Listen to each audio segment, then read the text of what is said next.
Hi friends, ఈరోజు నేను tasty paneer curry చేస్తున్నాను. పన్నీర్ కర్రీ అంటేనే గ్రేవీ అనేది పర్ఫెక్ట్గా ఉండాలి.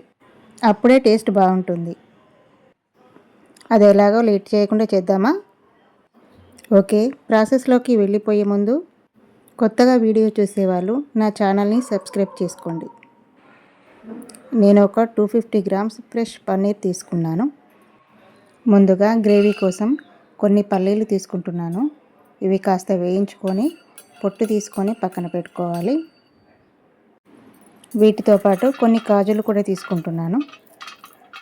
మీకు నచ్చితే పల్లీలు తగ్గించి కాజులు ఎక్కువ తీసుకోండి, టేస్ట్ బాగుంటుంది. నేను ఒక 7-8 తీసుకున్నాను అంతే. ఇప్పుడు పన్నీర్ని మీకు నచ్చిన షేప్లో కట్ చేసుకోండి. నేనైతే ఈ విధంగా కట్ చేసుకుంటున్నాను. చూడండి, ఈ సైజ్ అయితే సరిపోతుంది నాకు. ఇప్పుడు స్టవ్ వెలిగించుకొని కాస్త ఆయిల్ పెట్టుకొని అందులో ఈ పన్నీర్ ముక్కల్ని కాస్త వేయించుకోవాలి. కొంచెం బ్రౌన్ కలర్లో రావాలి. ఇదిగో ఈ విధంగా ఫ్రై అయితే సరిపోతుందండి. ఇవి కొంచెం అడగంటకుండా చూసుకోండి. ఇలానే మొత్తం అన్నీ ఫ్రై చేసుకొని పక్కన పెట్టుకుందాం. ఇప్పుడు ఈ ఆయిల్లోనే కట్ చేసుకున్న ఆనియన్స్, ఒక 4-5 పచ్చిమిర్చి వేసుకొని వేయించుకోవాలి. అలాగే ఒక 4 టమాటాలు తీసుకుంటున్నాను నేను. టమాటాలు ముక్కలు కట్ చేసుకొని వేయించుకోవాలి. ఇందులోకి కాస్త సాల్ట్ యాడ్ చేసుకోవాలి. దీంతో ముక్కలు త్వరగా మగ్గుతాయి. ఇప్పుడు మూత పెట్టుకొని ఒక 5 నిమిషాలు ఉడికించుకుందాం. ఇది ఉడికిపోయిందండి. ఇప్పుడు దీన్ని ఒక ప్లేట్లోకి తీసుకొని పక్కన పెట్టుకొని చల్లారనివ్వాలి.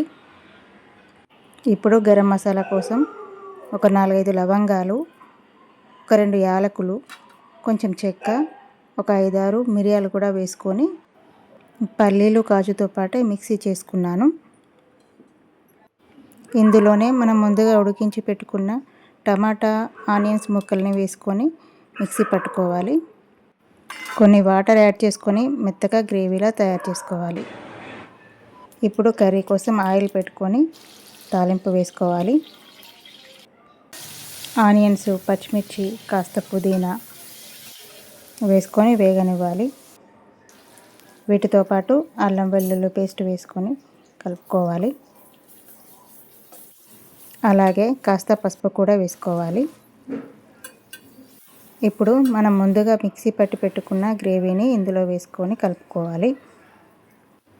ఇందులో ఒక గ్లాసెడు వాటర్ యాడ్ చేసుకొని ఇది కాస్త ఉడకనివ్వాలి. ఈ కర్రీకి గ్రేవీనే ఇంపార్టెంట్. దీన్ని అడగంటకుండా చూసుకోవాలి.